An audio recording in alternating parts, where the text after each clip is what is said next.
തിരക്കിലായിരുന്നു.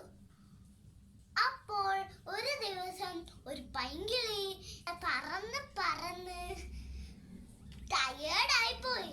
അപ്പോൾ പൈങ്കിളി വിചാരിച്ചു എവിടെയെങ്കിലും ഒന്ന് ഇരിക്കണം. അപ്പോഴാണ് മാംഗോ ട്രീ കണ്ടത്. അതിന്റെ ചില്ലയിൽ പോയി ആ കുരുവി ഇരുന്നു. അപ്പോൾ പറക്കാൻ പോകുമ്പോഴാണ് കുരുവി ഒരു മാംഗോ കണ്ടത്. അത് ഇത്തിരി കൊത്തി കൊത്തി തിന്നാൻ നോക്കുമ്പോൾ മരത്തിന് ദേഷ്യം വന്നു. അപ്പോൾ മരം എന്ത് ചെയ്തെന്നോ മറ്റേ ചില്ലയെ കൊണ്ട് ആ കുരുവിനെ ആട്ടി പായിച്ചു. അപ്പോഴോ കുരുവിയോ കാലൊടിഞ്ഞ് താഴെ വീണു. അപ്പോൾ കാലൊടിഞ്ഞത് കൊണ്ട് കുരുവിക്ക് നടക്കാനും പറ്റില്ല. കുരുവി എങ്ങനെയല്ലോ ഇയഞ്ഞ് കുരുവിയുടെ വീട്ടിലെത്തി.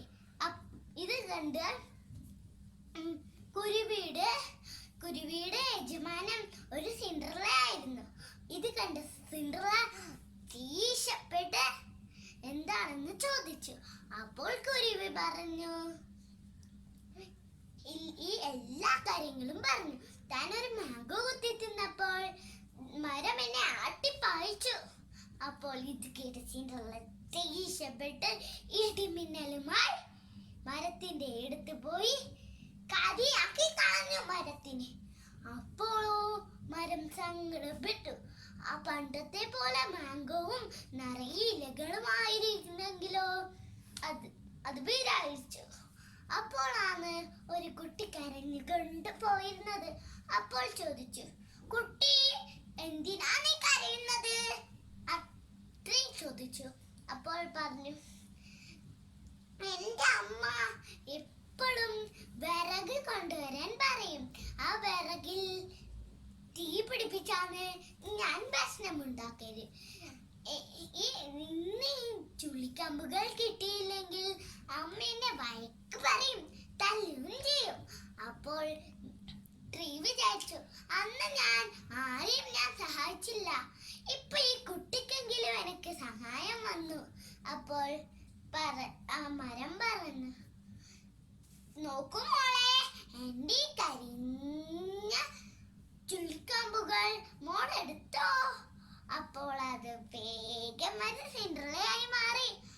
അത് പറഞ്ഞു, ഞാൻ സിൻഡ്രല്ലയാണ്, നിന്റെ അഹങ്കാരം മാറിയോന്ന് എന്ന് നോക്കാൻ വേണ്ടിയിട്ട് ഞാൻ വന്നതാണ്. നീ പഴയത് പോകില്ല ആകട്ടെ എന്ന് പറഞ്ഞ് സിൻഡ്രല്ല അവിടെ നിന്ന് സ്ഥലം വിട്ടു. അപ്പോഴോ മാംഗോ ട്രീ പെട്ടെന്ന് നോക്കിയപ്പോൾ അവന്റെ ബോഡി ഫുള്ളും ഇലകളും പണ്ടത്തെ പോലെ മാംഗോസും എല്ലാമായി.